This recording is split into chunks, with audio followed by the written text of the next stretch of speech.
Bine v-am găsit, bine v-am regăsit, dragilor din Zodia Balanță, oriunde v-ați afla. Bine ați venit tuturor pe canalul meu, Tarot Flor de Loto. Eu sunt Nina, pentru cei care nu mă cunosc, și ca de fiecare dată mă bucur să vă am alături, atât pe dragii mei abonați, cum de asemenea și pe cei care poate sunteți pentru prima oară aici pe canal. Azi voi face lectura generală pentru luna iunie a acestui an, așa că toți cei care aveți soarele, luna, Venus, ascendentul sau oricare alt aspect astral important pentru voi din harta voastră natală și care are legătură cu Zodia Balanță, atunci această lectură este de asemenea și pentru voi. Dragilor, un lucru de care vă rog ca de fiecare dată să țineți cont, și anume faptul că voi sunteți cei care vă construiți viitorul, așa că vă rog din suflet să luați decât acele mesaje care vor rezona cu voi, iar restul lăsați-le să zboare în univers, pentru că sigur sunt pentru alte energii care într-o mai mică sau mai mare măsură au o legătură cu Zodia Balanță. Cei care mă urmăriți de ceva vreme știți că acum extrag câte o carte din acest minunat și interesant oracol al frunzelor de ceai, câte o carte pentru fiecare săptămână a lunii iunie, în felul acesta să ne formăm așa o imagine de ansamblu asupra întregii luni. Și avem prima săptămână din iunie, vine cu o siguranță emoțională, cu dragostea familiei, care pentru voi se pare că este un lucru foarte important. Este vorba de, poate de o reuniune cu cineva drag din familie, cu o reîntoarcere la originile voastre. Este o stare de bine, o stare pe care ți-o dă cineva drag, cineva care este care te iubește necondiționat. A doua săptămână vine cu această, nu știu cum să-i spun, nu vine în cap acum, carafă, aș putea să-i spun, da? Carafele acelea de vin, care aduce o stare de liniște, o stare de bine, de o lipsă așa de griji și o perioadă liniștită pentru voi. Cea de-a treia săptămână din iunie avem aici ochiul și se pare că anumite abilități psihice pe care poate nu prea le-ați băgat în seamă, dar care încep să-și facă prezența și această carte mi indică faptul că ar trebui să aveți mai multă încredere în intuiția voastră, în acea voce interioară care de multe ori vă spune lucruri care vă pot ajuta în anumite situații. A treia săptămână ar fi bine să vă ascultați această intuiție vis-a-vis de o situație în care poate acea voce interioră încearcă să vă protejeze, de ce nu, de anumite energii negative sau de anumite situații sau locuri, desigur, negative. Cea de-a patra săptămână și ultima din iunie vine cu o stare totuși de teamă, de îngrijorare și o situație destul de tensionată, poate să fie legată de orice aspect al vieții, indiferent că este el profesional, material sau sentimental. Haideți să vedem ce ne spun runele, dragilor. Încă o imagine de ansamblu așa, vis-a-vis de, poate de o situație importantă. Haideți să vedem.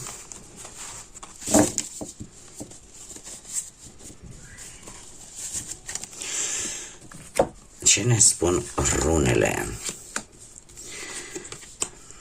Da. Dragilor, ați avut o stare de dezechilibru cu ceva timp în urmă, o situație destul de irațională.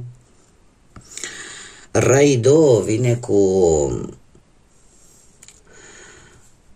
nu știu, poate în urma unei călătorii, vine cu mișcare în general și sau poate ați avut o perioadă în care unele lucruri parcă nu au evoluat așa cum voi ați crezut, sau poate ați avut de făcut o călătorie care din cauza unor dezechilibre, din cauza cumva lucrurile nu au fost echilibrate și atunci ori s-a amânat această călătorie, ori pur și simplu ceva v-a dezechilibrat pe voi. În prezent sunteți în fața unui nou început, unei noi experiențe. Poate să fie legată de, poate mai ales pentru doamne, dar nu neapărat și pentru domni, de o nouă experiență, poate aceea de a fi părinte, de a deveni părinte. Pentru alții, această nouă experiență are legătură cu vindecări din trecutul vostru, de vindecări ale unor răni din trecutul vostru. Trebuie să vă spun că pentru doamne, în mod special, îmi cer scuze, dar am dreptate, așa se spune când strănuți. Perla este un... cum să zic eu, va duce bun augur, se pare, în luna iunie pentru voi și are un efect, ca să zic așa, pozitiv pentru voi. Iar, de asemenea, ne vorbește de intuiție. Da? Această rună la guz ne vorbește de foarte mare intuiție, o intuiție pe care ar trebui să vă ascultați. De asemenea, ne poate vorbi de anumite vise, chiar premonitorii, sau vise care să încerce să vă transmită anumite informații. Iar luna lui iunie vine cu un pic de singurătate sau o stare care vă face să vă simțiți un pic singurei așa.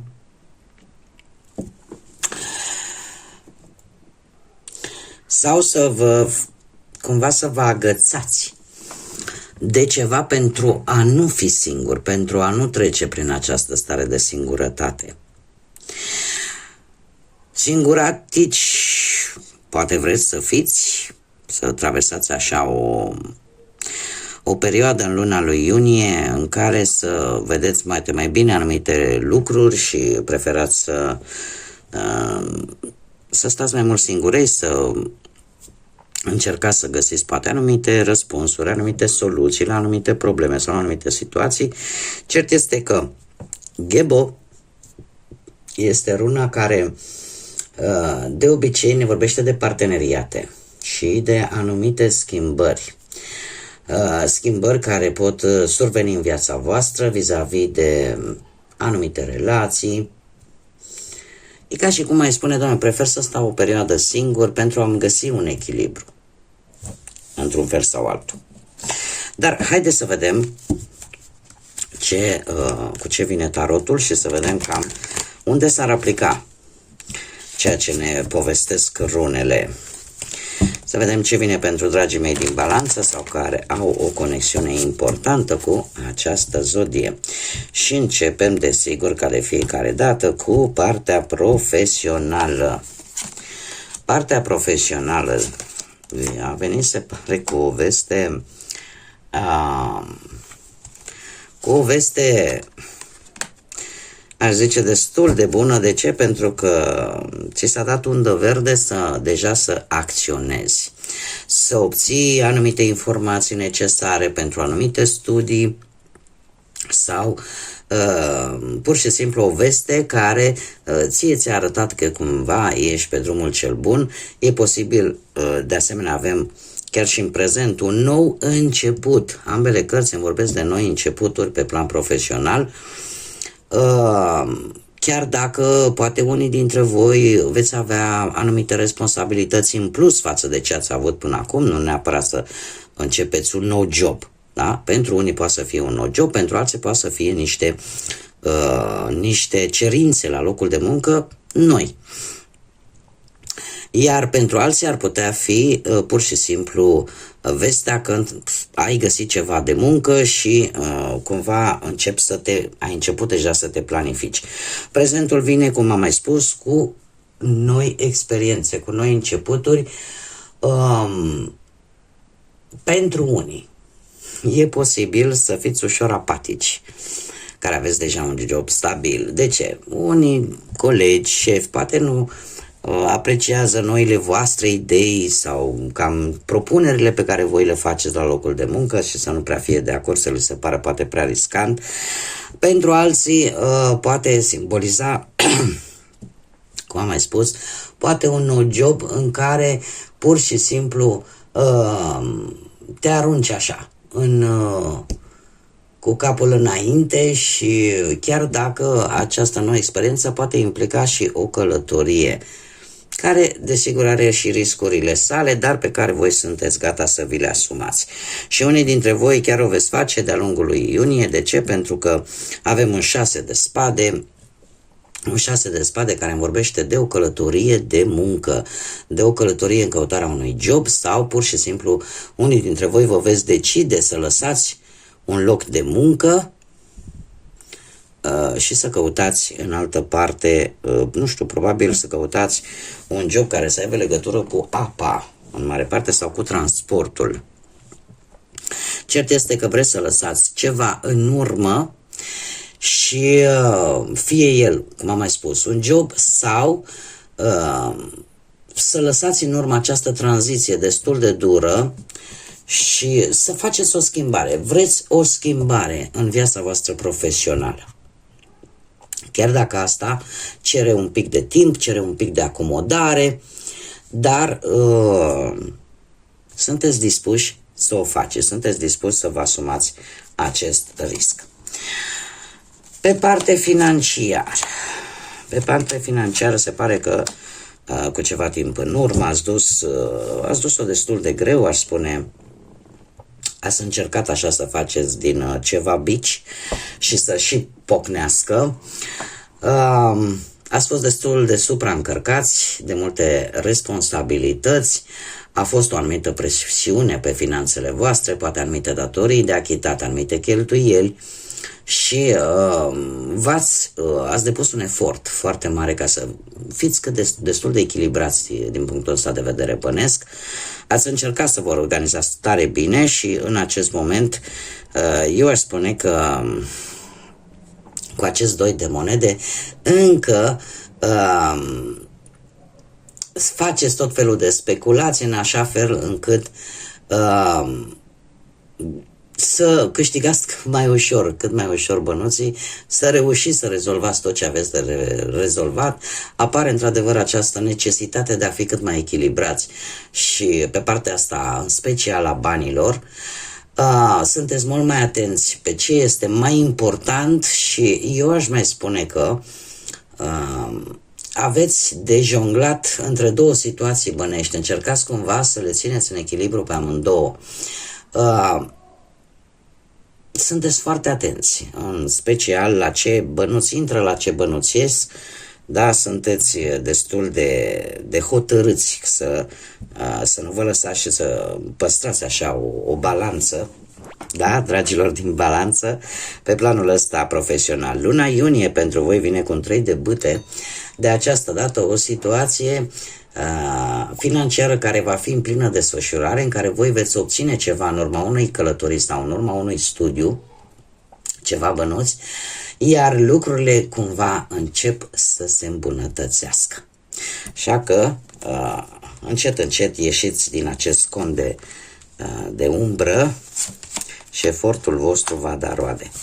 Pe plan sentimental, cei care sunteți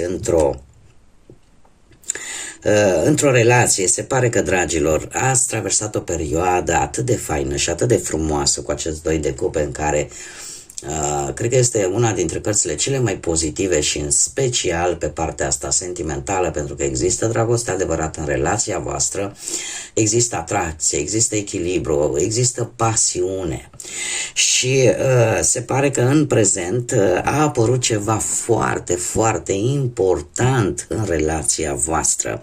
O schimbare care, din câte văd eu aici, chiar dacă avem acest pusnic, dar care pe voi v-a pus pe gânduri, nu știu, s-a întâmplat ceva. S-a întâmplat, iar de-a lungul lui cartea și arcanul major, roata norocului, este cartea surprizelor. Cartea surprizelor în sensul că nu ne, cum să spun eu, nu ne arată într-o modalitate cât mai clară, de fapt, în ce constă această schimbare bruscă care apare în viața voastră. Eu tind să cred că totuși este o schimbare pozitivă în relație și că chiar dacă poate că în acest moment posibil să fie apărut mici tensiuni, cumva comunicarea cât mai clară și găsirea acelui punct comun vă va ajuta ca ceea ce se întâmplă în acest moment să fie traversat cu brio. Luna lui iunie vine cu pusnicul care ne vorbește de acea nevoie de singurătate pe care am văzut-o chiar și în cărțile cu rune. Acea nevoie de singurătate, dar de ce? Pentru că, cumva,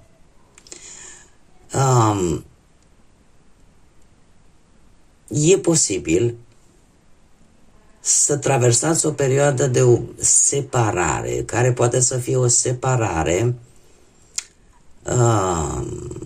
ori datorită faptului că voi simțiți nevoia să luați cele mai bune decizii. Este ceva legat posibil de trecutul vostru. Da. Este ceva legat de trecutul vostru îndepărtat.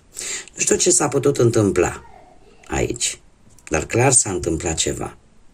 Și s-a întâmplat ceva de natură karmică, că există iubire, că a existat iubire, că există pasiune, da.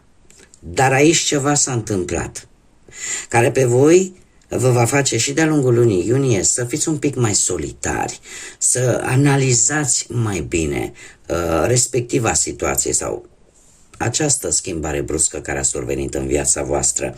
Și trebuie să vă spun că tocmai această stare de singurătate, de solitudine, pe voi vă va ajuta să luați cea mai bună decizie și să vedeți exact cam ce ar trebui să faceți, unde se va produce transformarea relației voastre, pentru că avem un alt arcan major care este moartea, care de fapt nu trebuie să vă sperie. Avem zodia Scorpion, avem zodia Fecioară, poate vă spune ceva, dar această carte de fapt vine și spune că dacă relația, să zicem, dintr-un anumit motiv a devenit ușor nefericită și nu se fac schimbările necesare, atunci lucrurile nu vor merge în direcția bună. Dar dacă însă se vor face acele schimbări, atât în voi, cât și la nivel relațional, atunci puteți să treceți peste orice obstacol, orice se poate depăși. Asta ne spune acest arcan major, moartea. Dar voi veți avea așa ca o revelație, această perioadă de solitudine va fi ca o revelație în care voi veți da timpul înapoi și veți vedea de fapt este ceea ce îmi doresc. E această relație, mă împlinește, nu mă împlinește, în așa fel încât să luați decizia cea mai bună. Da, și într-o modalitate cât mai reală și cât mai înțeleaptă. Bun, mergem mai departe. Cei care sunteți singuri, poate în urma văduviei, a unui divorț, a unei separări sau poate a simplului fapt că de ceva vreme nu reușiți să vă găsiți jumătatea, avem aici, Dragilor, avem zodii de aer, la fel ca și voi, deci foarte bine voi puteți fi aici. Deci avem Gemeni, Balanță sau Vărsător, avem zodii de pământ, Taur, Fecioară sau Capricorn și avem desigur încă o dată se repetă zodia Gemeni. Cu ceva timp în urmă, ori din câte văd eu e posibil să fiți voi, pentru că cu acest cavaler de spade cumva te-ai lansat așa în forță, ai avut o gândire foarte hotărâtă, ți-ai făcut un plan. Dar eu tind să cred că unii dintre voi, poate că în trecut ați încercat să vă impuneți punctul de vedere într-o, cum să spun eu, într-o manieră care a fost poate greșit înțeleasă în viața voastră sentimentală. Cavalerul de spade este cavalerul care nu prea este el recunoscut ca având răbdare, de obicei acționează foarte impulsiv. Când se lansează în forță și când vrea să treacă la acțiune, trece la acțiune fără să se gândească prea mult. Unii dintre voi ați vrut chiar să luați atitudine, să fiți voi primii care fac primul pas, pentru că ați simțit cumva că iubirea cumva se îndreaptă către voi și probabil că ați încercat oarecum să ieșiți în întâmpinare, dar într-o manieră care a fost, să zicem, destul de cu o energie destul de puternică, destul de impulsivă. Am aici o energie de pământ. O energie de pământ, cum am mai spus, Taur, Fecioară, Capricorn, care ne vorbește de un personaj foarte sigur pe el, acest personaj, foarte, cu o ambiție foarte mare și care, dacă vorbim de partea economică, are o stabilitate economică a sa, are capacitatea de a vedea șansele și de a se adapta foarte bine la noi situații, la noi persoane, la noi locuri. Este, cum să spun eu, este cineva care, în primul și în primul rând, are o siguranță din punctul ăsta de vedere al banilor și care trăiește prezentul. Și chiar în acest moment, poate unii dintre voi, încercați oarecum să fiți voi înșivă. Chiar dacă e posibil ca această persoană să, cum să zic eu, să vă perceapă într-o manieră un pic diferită. Și asta pentru voi, de-a lungul lui iunie, va aduce luarea unei decizii. Adică voi vreți să fiți văzuți fix așa cum sunteți. Ceea ce deci nu este nimic rău. Asta înseamnă să fii tu, să fii original,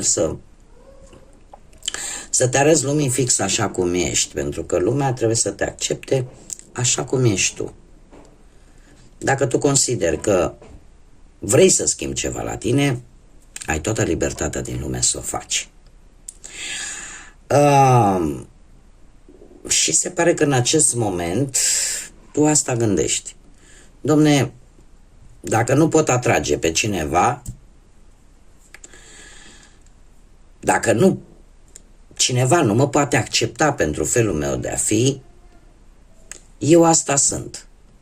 Sau eu ăsta sunt. Cumva nu vreți să vă deziceți de voi, chiar dacă acest personaj este cineva cu putere, mare atenție, o energie care are ceva ce posibil voi să nu aveți. Și are o stabilitate economică foarte bună.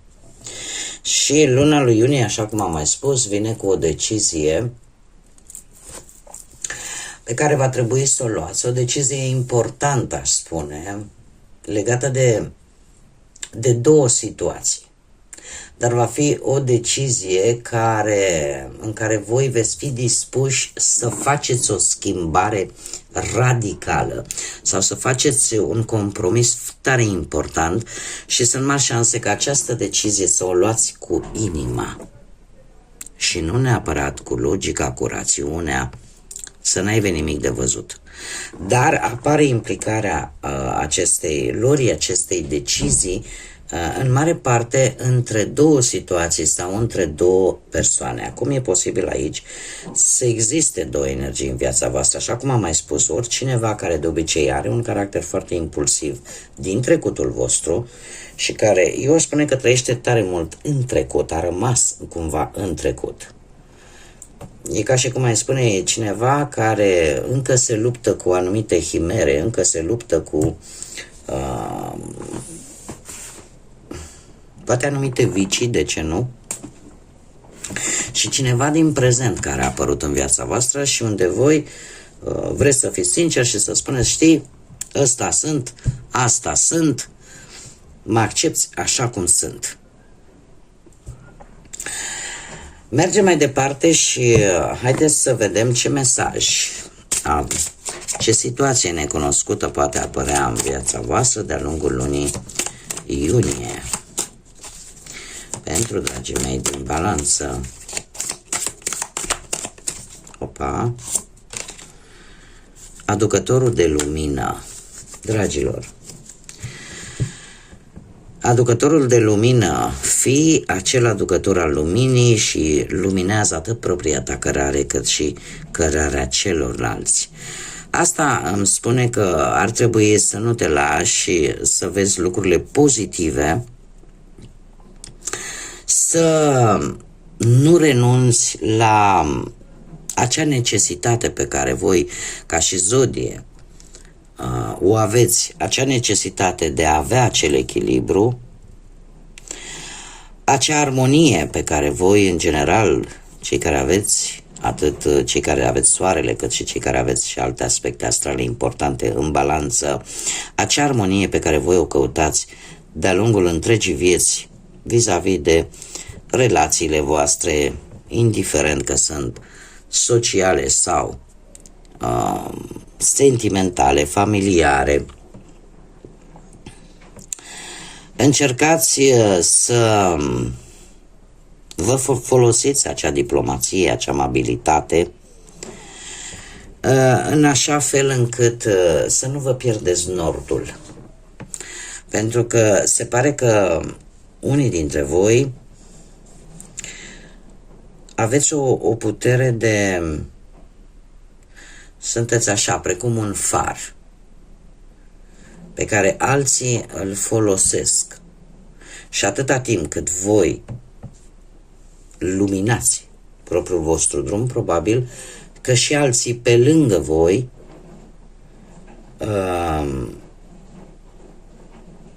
vor beneficia de toată această lumină a voastră. Deci există probabil anumite energii de lângă voi care depind de voi și de felul, de energia pe care voi o transmiteți. Haideți să vedem ce ne spune și această înțelepciune a naturii. Ce vine pentru dragii mei din Balanță, luna iunie? Ce mesaj aveți, dragilor?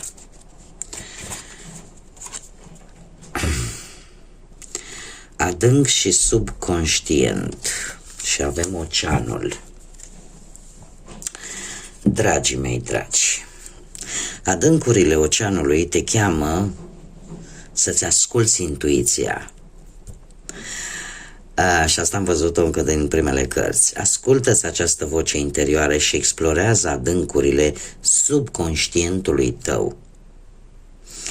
Descoperă acele emoții ascunse și răspunsurile vor veni în momentele cele mai liniștite, cele mai tăcute.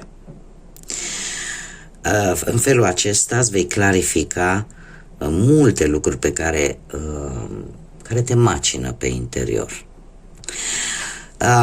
Este un mesaj pe cât de enigmatic, dar pe atât de clar, care spune în felul următor: încă de la început, revin la acest aspect, ți s-a atras atenția că trebuie să ai mai multă încredere în propria ta intuiție și mai ales cei care știți că aveți planete în zodii de apă. Aveți încredere în intuiția voastră, fiți atenți la anumite vise pe care le puteți avea în luna iunie, pentru că pot fi vise care să vă transmită mesaje importante. Așa cum știm bine, oceanul este o necunoscută chiar și în acest moment. Nu cunoaștem foarte multe vis-a-vis de viața din oceane și ce secrete ascund oceanele planetei. Așa și voi. Sunt multe lucruri din interiorul vostru care așteaptă să fie descoperite.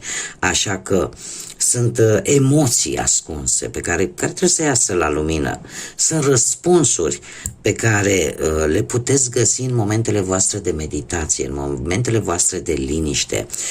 Tocmai de aceea, din câte am văzut aici, avem această stare de a sta un pic mai singuri, de a petrece o perioadă în solitudine cu voi înșivă, pentru a vă găsi acele răspunsuri pe care voi le căutați sau efectiv pentru a vă redescoperi acele emoții pe care le țineți în interiorul vostru și nu reușiți cumva să le scoateți în exterior. Este într-adevăr o lună care, trebuie să vă zic, că vine și influențată de această planetă Saturn, care a intrat în Berbec. Planeta Saturn care vine cu lecțiile de viață, care vine cu anumite temeri, cu tot ceea ce voi trebuie să învățați sau ce temeri trebuie să învingeți. Ne vorbește de o creștere personală, de folosirea înțelepciunii, de încercarea de a nu lăsa ca impulsivitatea berbecului, deja renumită, să vă facă să treceți cu vederea lucruri pe care tot le-ați trecut cu vederea de ceva timp. Acest Saturn îți readuce aminte că poți crește, că trebuie să cauți partea pozitivă a lucrurilor și dacă anumite situații se repetă, e pentru că acea lecție de viață încă nu ai reușit să o deprinzi. Dar vrem, nu vrem, Saturn vine și spune, îți voi da aceste lecții până când le vei învăța. E ca un profesor care de fiecare dată te scoate la tablă pentru că își dă interesul ca tu să înveți respectiva lecție. Și se pare că mulți dintre voi, de-a lungul lunii iunie, tocmai prin această stare de cu o intuiție atât de bună, cu acea voce interioară care vă poate ajuta să înțelegeți poate unde se greșește sau să înțelegeți mai bine anumite situații și în felul ăsta să știți să schimbați ceva, să treceți prin această transformare pe care am văzut-o aici cu acest arcan Moartea. Bun, dragilor, cam atât am avut pentru voi. Eu vă mulțumesc tare mult pentru atenție, vă aștept cu mare interes la următoarele lecturi. Mulțumesc din suflet pentru distribuiri, pentru like-uri, pentru comentarii, pentru faptul că vă abonați, sunteți minunați. Iar până la o nouă lectură vă doresc tot binele din lume, să aveți parte de multă înțelepciune, ascultați-vă intuiția și, desigur, să fiți iubiți, dragilor.